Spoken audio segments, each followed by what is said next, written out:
बिस्मिल्लाहिर्रहमानिर्रहीम।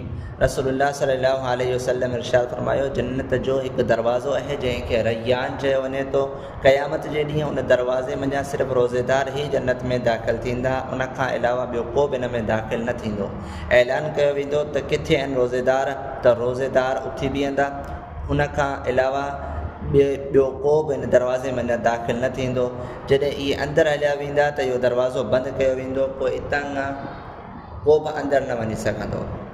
मसइलो, जेको माण्हू बीमारी जे करे रोज़े रखण जी ताक़त नथो रखे त उहो उनखे रोज़े न रखण जी इजाज़त आहे। ठीकु थियण खां पोइ रोज़नि जी क़ज़ा रखे, ऐं अगरि बीमारी अहिड़ी आहे त उन खां ठीकु थियण जी उमेद ई न आहे त हर रोज़े खां पोइ सदक़ाए फ़ितर जी मिक़दार फ़िदियो ॾेई सघे।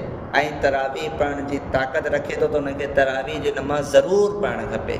तरावी मुस्तक़िल अलॻि इबादत आहे, ईअं न आहे त जेको रोज़ो रखे उहो ई तरावी पढ़े।